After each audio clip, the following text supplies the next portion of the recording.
Most people think love is fireworks and obsession, but psychology tells a different story. Real love doesn't feel like chaos. It feels like coming home. You've probably heard it before. If it's real love, you'll just know. But what if that knowing has been shaped by fantasy, not reality? What if the very feelings you chase are the ones pulling you further away from the love you actually deserve? Today, we're unpacking the real, raw psychology of love, what it feels like, how to recognize it, and why so many of us fall for the wrong person, while real love waits quietly in the background. Section 1. The Fantasy Trap. Let's start with something hard to admit. We don't always fall in love with the person. We fall in love with the feeling, the butterflies, the mystery, the highs and lows. That emotional roller coaster gets mistaken for passion. But here's what psychology shows. What we often call chemistry is actually familiarity with past wounds. We're drawn to people who mirror our unresolved trauma, and we confuse the intensity of that bond with depth. Why? Because chaos feels normal when you grew up around emotional unpredictability. So when someone gives you peace, you might say, "I'm not feeling the spark." But the truth is, real love rarely comes with fireworks. It comes with safety, consistency, softness. Section 2. What real love actually feels like. Real love doesn't rush. It doesn't demand. It builds quietly, intentionally, over time. Here's what it actually feels like. You feel seen, even in your silence. You feel safe enough to be your full, messy self. You don't have to question where you stand. No games, no guessing, just grounded presence. Psychologist Dr. Sue Johnson, the founder of Emotionally Focused Therapy, explains that love is a bond rooted in emotional responsiveness. That means, are you there for me when I need you? That's the real question love answers. Not, do you make my heart race? But can I trust you with it? Section 3. Why we miss real love when it's right in front of us.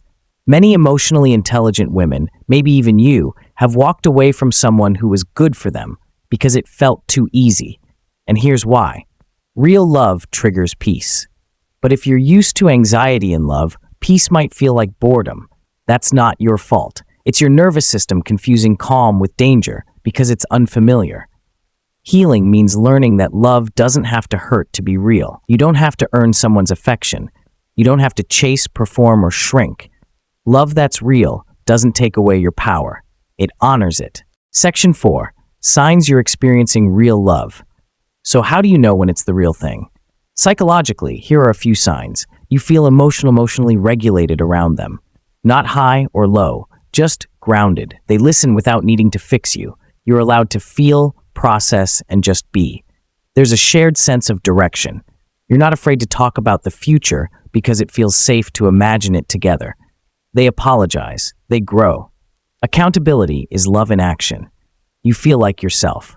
Not an idealized version, just you. If this feels unfamiliar, that's okay.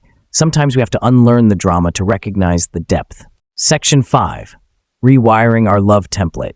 Here's the real work. Learning how to receive healthy love when you've only known survival love. This starts with reparenting your inner world. Asking yourself, do I believe I'm worthy of ease in love? Do I recognize consistency as love, not boredom? Can I be loved without needing to be perfect? Therapy helps, so does journaling, community, and choosing people who show up in small, honest ways. The more you heal, the more boring kindness will start to feel like deep intimacy. And the more you'll realize, the loudest love isn't always the truest. Conclusion. Real love is quiet, but it holds you when life gets loud. It doesn't complete you. It meets you, right where you are. So if you're healing, be patient. The love you're learning to give yourself is the same love you'll learn to recognize in others. And when it comes, it'll feel safe, soft, and soulfully steady. If this spoke to your heart, you're not alone. Share this with someone who's also learning to choose peace over patterns. Subscribe for more psychology-backed, emotionally grounded content like this. And in the comments, tell me, what does real love feel like to you? Because your story might be the mirror someone else needs. You deserve a love that feels like home, not because it's perfect, but because it's real.